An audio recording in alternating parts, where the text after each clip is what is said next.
Hello viewers, once again this is Counsellors View.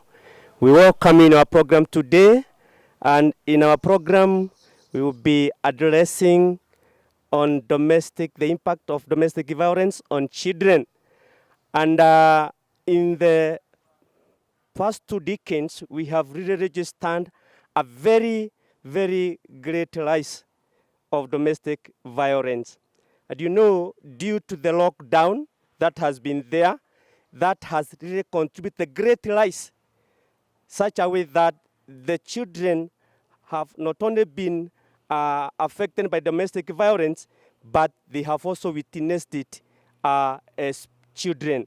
And therefore, today, we will be addressing that issue, because you realize that when children are affected, then their lives is affected in full swing. They are being affected emotionally, socially, and also mentally. And so, in our studio today, we have our guest with us. Kindly, we will start with Counsellor Lisa. Say hi to the viewer. Hello viewer, my name is Lisa Gota. I'm born again. I work for Mothers Union in ACK Diocese of Kirinyaga. I'm also a counselor by profession. I have a counseling office in Embu Town where we give general counseling services. Thank you. Thank you. Welcome, Riza. And on my immediate right, we have Counsellor Dr. JB. Say hi to the viewer. Hello, viewer. I'm Reverend Dr. JB Mongi. I'm a priest in the Anglican Church of Kirinyaga, and I'm a counselor by profession. I have a counseling center known as Seed of Hope Counseling and Rehabilitation Center, where we cater for quite a number of people who are overwhelmed by drugs and other things. And again, we also have a lot of family therapies that we do there to reunite those people with their families. We do quite a number of counseling, general counseling, psychological counseling, and many other counseling. Thank you very much. Welcome, Counsellor JB. I'm Reverend Michael Githinji, who is also a counselor by profession. I also minister the parish of Kiandangai in the Diocese of Kirinyaga, and also the program host. Now, as I said earlier, Lisa, you remember in our first discussion about domestic violence, we talked how domestic violence has really affected our families, and today we will be discussing about the impact of this domestic violence on children. Kindly, can you refresh us on how do you connect the link of the past domestic violence in the family and today's discussion? Welcome. Thank you very much, Reverend Michael. The last time we spoke about the rise of domestic violence during the lockdown, people believe that domestic violence affects only the victims, those who fight, those who quarrel, and all that. But it also affects the people that witness, and mostly these are the children. And that is why today we really would want to touch on the impact it has on the children in that home. So that's the connection, Reverend Michael. Thank you very much, Councillor Lisa. Thank you, because you have really made a very nice link. And now today, Councillor Lisa, now we would look the impact on domestic violence on children, particularly on the children aging between the infancy and also the childhood. How, what kind of impact can it be felt at that age? Thank you very much. I'd like to say children are affected in different ways. One, children can either be victims, they've actually been hurt in the middle of that domestic violence, or they witness by watching their parents fighting, or hear their parents fighting, either physically or otherwise. Children can either be affected, as I said, physically, psychologically, mentally, in many ways, sexually, and even emotionally. They get affected.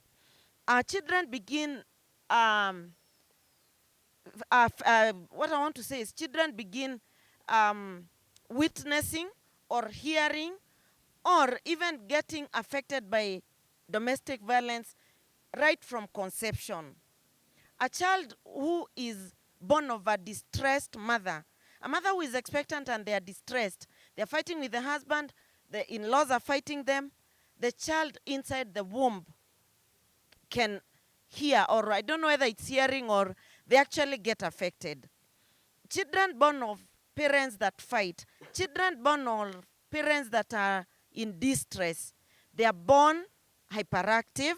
You know, that little child who never rests. They are always doing one thing or another. They are looking, they are sleepless.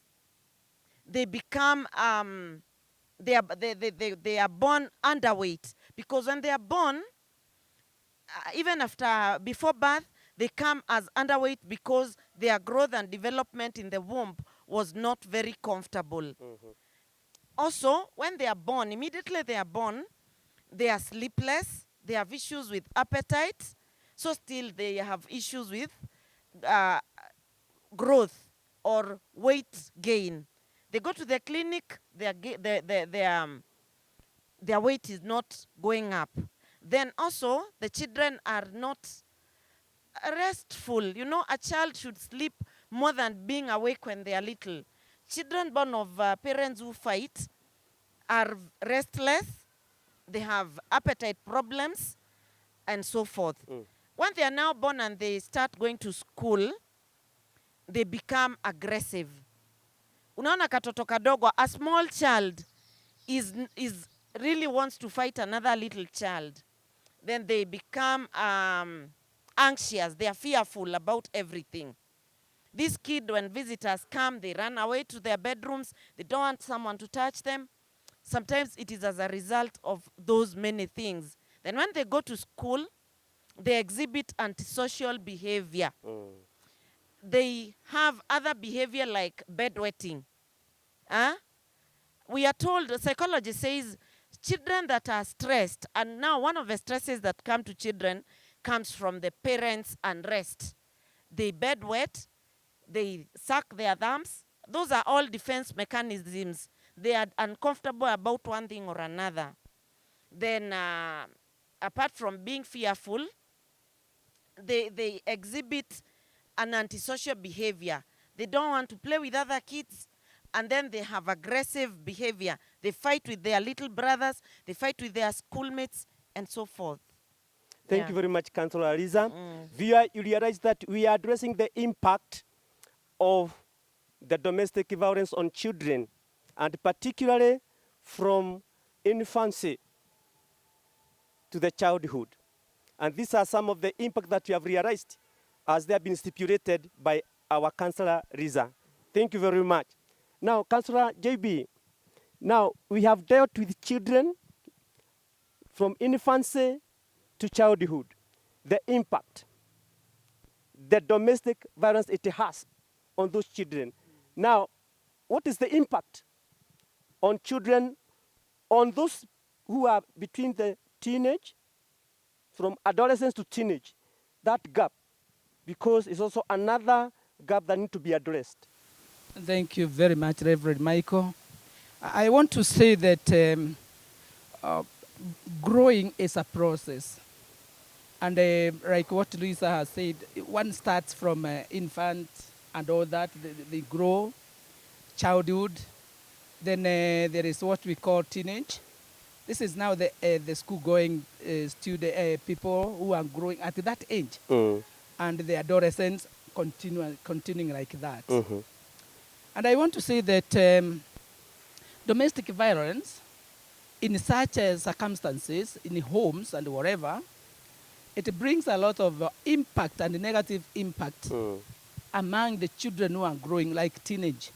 The teenage are very delicate age, and they are age that are learning very fast and emulating what the parents are doing. And there is what we call the short-term and long-term effect or impact among the teenage and the adolescents. Because the short-term will bring a lot of reactions, the emotional reactions, when children will lose appetite, like what Risa said, and when children are very distorted, they don't know exactly where to go, what to do, because they find no peace at home. When there is violence, the teenage are very much disturbed. And this is a very delicate time when they turn to themselves, actually in that short term. When they are annoyed, they will go to look for comfort anywhere. And this comfort can be anything. They can turn to drugs. They can turn to unprotected sex. They can turn to anything. In fact, sometimes we blame our children that they are becoming naughty, they are becoming immoral, but actually they are reacting according to what they are seeing at home. And when we talk about domestic violence, it is of very many types. Sometimes it is psychological. The father is not talking to the mother, and the child is observing what is happening here. Sometimes the child are bullied by the parents, and it impacts very much on them, on their psychological. In fact, it makes them even feel that they have a low esteem. They don't love themselves. They don't belong anywhere. They don't love the parents because they see what kind of parents are these.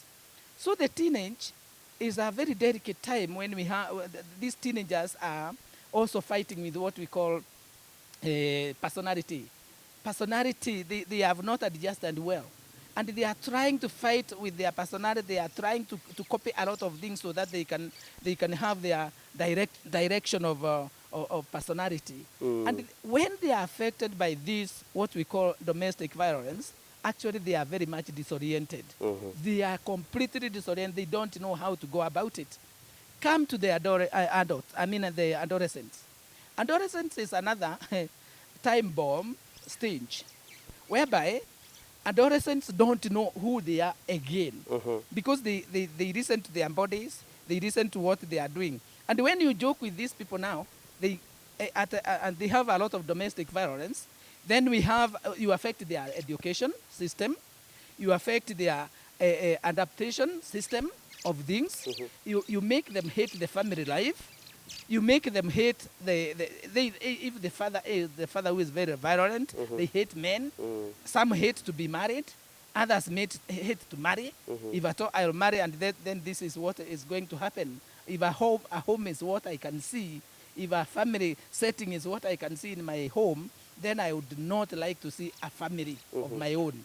So actually there is a lot of impact. There is a problem which is short term. Councillor JB and the Councillor, this is the stage that we talk about the identity crisis versus confusion. Precisely. Okay. When we talk, when we are talking about teenage and adolescents, in psychology we say there is a reawakening of emotions. Yeah.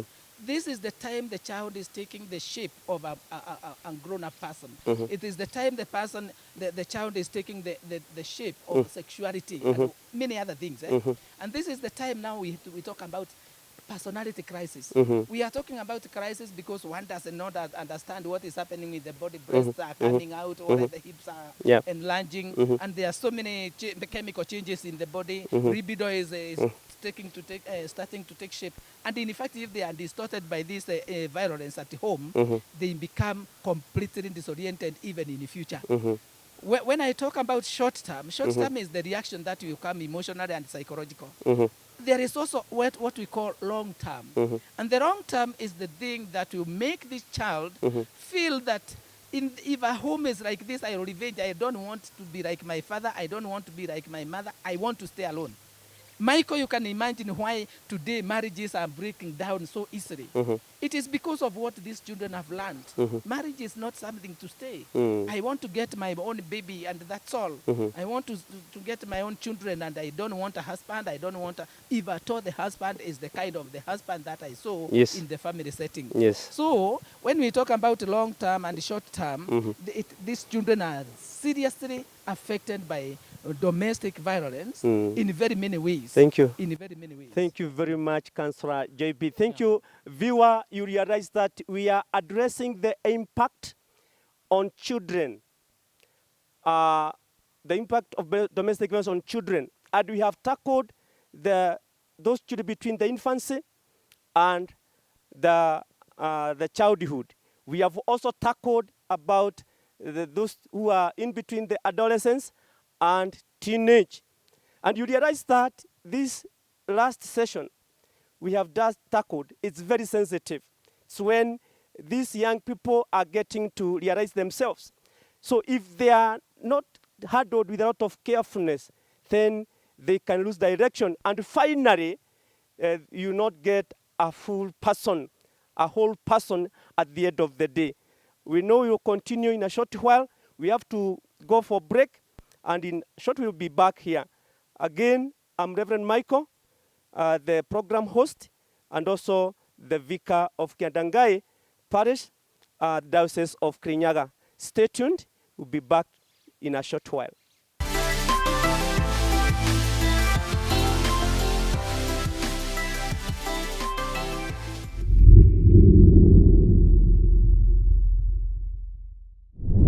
Ũkai kũrĩ niĩ inyuothe mũnogetio nĩ gũkua mĩrigo mĩritũ na nĩngũmũhurũkia. Oyai icoki rĩakwa, mwĩkie na mwĩrute na niĩ nĩ ũndũ ndĩ mũhoreri na mwĩnyihia ngoro-inĩ na nĩ mũkuona ũhurũko. Pillar TV ĩrakwĩra kĩbindi kĩrĩa kĩrĩkũthomeria rũgendo ruothe rwa kiugo kĩa Ngai kuma o kĩambĩrĩria nginya kũguũrĩrio. Nyitanĩra na Joyce Mwema ũrĩa arĩkoragwo agĩkũrehera tabarĩra ya rũgendo rwa kiugo kĩa Ngai o mũthenya wa Jumatano kuma thaa 2 nginya thaa 2:30 cia hwaĩ-inĩ gũkũ gwa Pillar TV.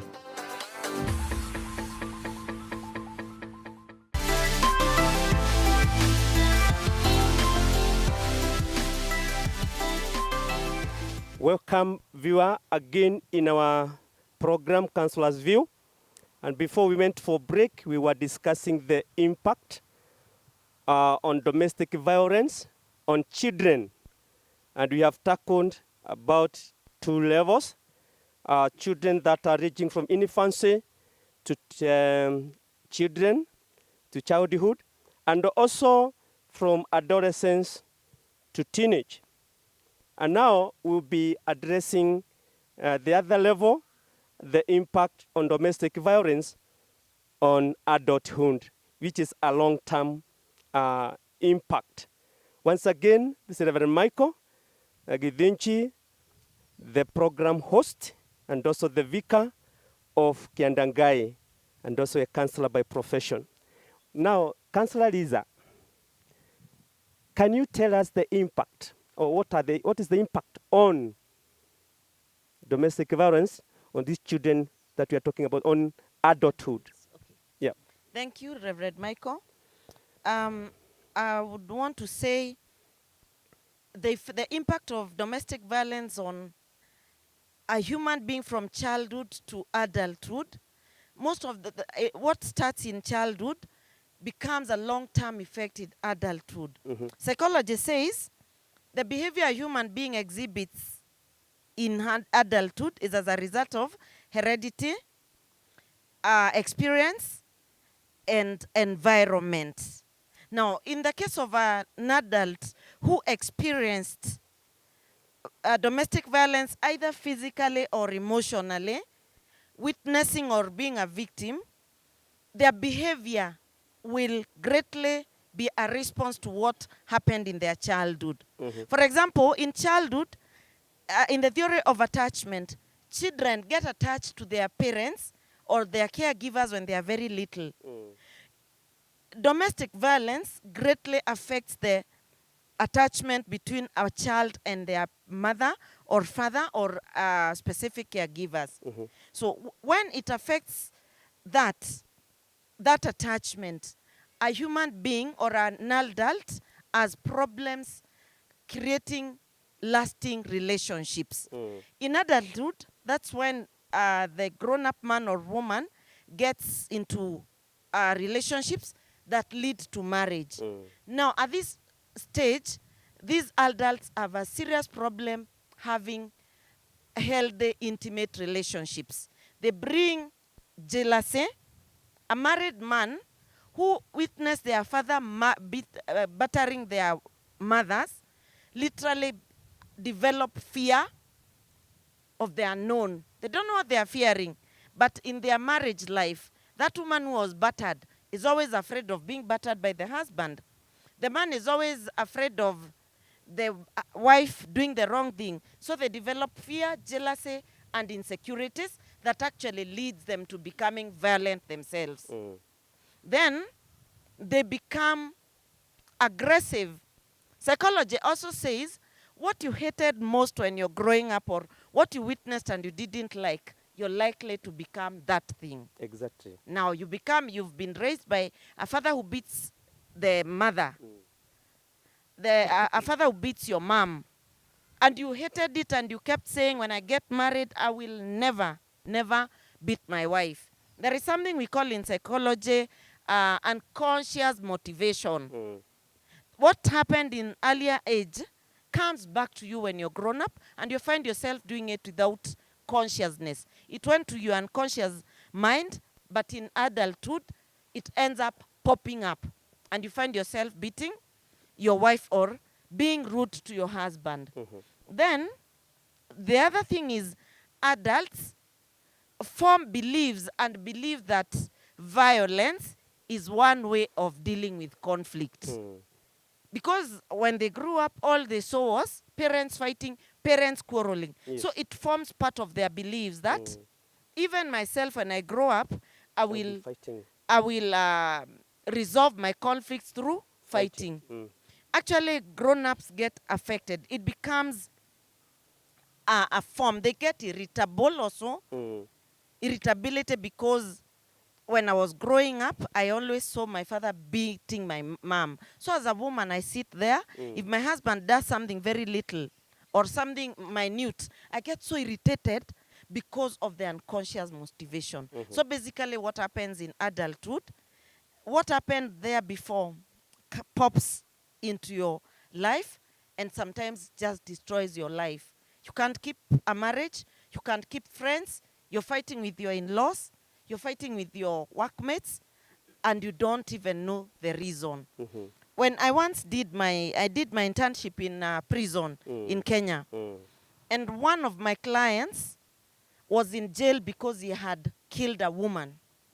And upon going to his childhood, a woman, he had been married, he got a divorce because he was battering his wife so badly. When we went through his issues in childhood, we realized his father had beaten his mother to death. And he had been swearing one day, I will kill my father. So he got really bitter with his father, and he swore that one day he was going to kill. So every time he got into a relationship, he would beat up the people around him. So one day he was fighting his girlfriend and he beat her to death. Oh dear. And to me, that was unconscious motivation that came from his experience as a little child, and it was an experience of domestic violence. Thank you, Councillor Lisa. Viewer, you realize this is a long-term impact on domestic violence on adulthood. You can see what it can do if it's not handled at the early stages. And because we cannot keep on discussing these impacts, we need to find out the mitigation, the interventions. Because you realize that, Councillor JB, we can narrate the whole story about the impact of these domestic violence on these children, but if you don't give an intervention on how we can curb them down, then we'll be doing a zero work. Now, Councillor JB, what are some of the interventions that we can give to the viewer so that we can give our children able time to continue with life? Thank you, Reverend Michael. When we are talking about domestic violence, the impact of it among children, we are looking at two things at the same time. When the child is a victim of the violence, and when the child is a witness of the violence. Yeah. So in these two, the reaction or the intervention will be different. When the child is the victim, a child needs to take a lot of caution about the violence directed towards him or her. Number one, you must know who is the violator or who is bringing problems to you. If it is a father, if it is a mother, if it is a relative, if it is somebody in the vicinity or a neighborhood. Once you note this, the intervention is, number one, report to the authority. If at all there is a intimidation or there is something like there is a problem, report. Number two, run away. Run away from the person who is violating you. In fact, and that is why sometimes you find some children running away from home and you don't know the reason. Why are you running away from home? Your father is very rich, your family is very well, but actually wellness of the family or richness of the family does not mean that they cannot violate the rights of that child. Number three is be aware of your own personal safety. If it is sexual abuse, be assured that you don't trust everybody, every Tom, Dick, and Harry who comes aloud. And you must know your friends well. If, one mitigation is know your friends well. Because these friends are the ones who will give you either alcohol or whatever, and then you become a victim of the violence. Number four is keep away from drugs. Drugs like marijuana, drugs like alcohol, drugs like other things that can take you to intoxication. These are the drugs that will actually lead you to be violated or to violate. Because actually these are the areas that the children are very highly abused. Okay, when when the violence is now, the child is the observer of the violence. The witness. The witness of the violence. Yeah. Then this one is the parental. And the parents, the mitigation of the parental violence or the couples or the spouse's violence is, number one, dialogue. Why are we fighting? And in fact, I always say what we call know the strength of your family or of your spouse. Know the weaknesses of your spouse. Know the opportunities of your spouse. Actually, it is the SWOT analysis. When you do the SWOT analysis of your spouse, you will be able to analyze and you will be able to arrest some of the domestic violences. My wife or my husband is weak in this area and this area. Then you know that is an area that can actually strike or that can bring about the violence. Then address that area very carefully. Then know the weakness, the strength of this person, and then take the opportunities of utilizing the strength, the strong points.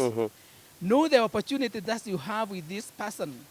Know when you know all these things and the threats that are there, the threats that can bring violence in the family. Thank you. Number two, again, it is also important. Yes. When you are working or when you are going through with your spouse, accept that this is the person that I was given by God. This is the person that I know. This is the person that I need to take care of. In fact, it is very wrong to beat your wife. It is very wrong to beat your husband. And this is the father of your children. This is the person you are going to live with. And in fact, some go to an extent of maiming their spouses, or scorching the eyes. It is very, very it's a terrible thing. Thank you, Councillor JB. Thank you for those interventions. And you know, it was very clear, viewer, that the intervention now touches two levels. Yeah. There are these children who are a witness of the violence, Yes.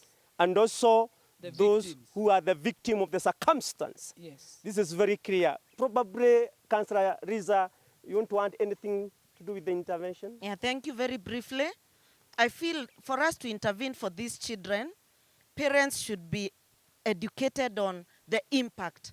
I believe most of the parents who fight, even when they are expectant, are unaware what happens to their children.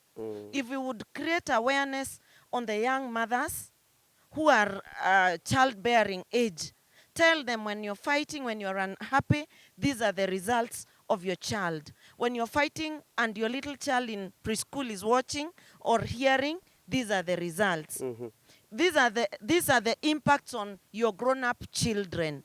I guess they will take a second and avoid domestic violence in front of their children. Mm-hmm. That is what I can add to what JB has said. Yeah. Thank you very Again, much. Again, Michael, it is very, very sensitive. Just a statement. Just a statement on It what. is very sensitive, actually, for parents to not to understand that whatever they are doing at home, children are copying directly, especially when they are running. They are copying directly. And this one will impact very negatively in their future.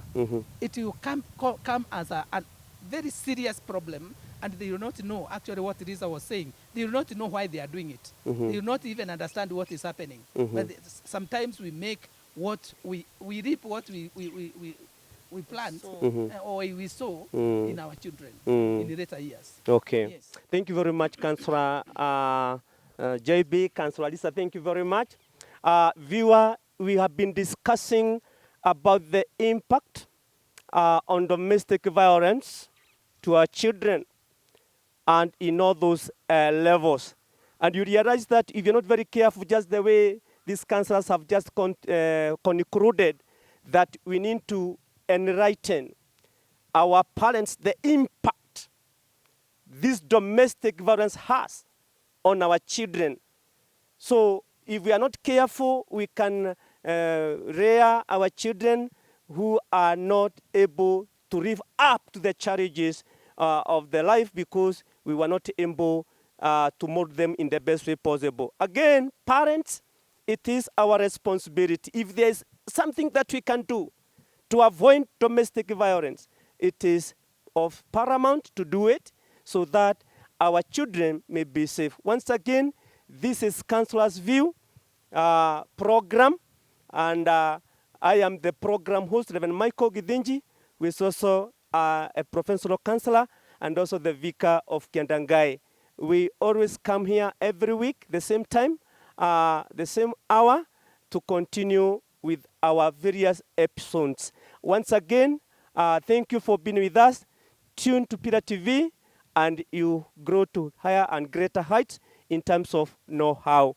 Thank you very much. Wash your hands, put on your mask, and observe social distance. And you have nothing to do. Anyway, don't just roam idly. Just stay at home. And this will help us stop the spread of COVID-19. Thank you, and bye.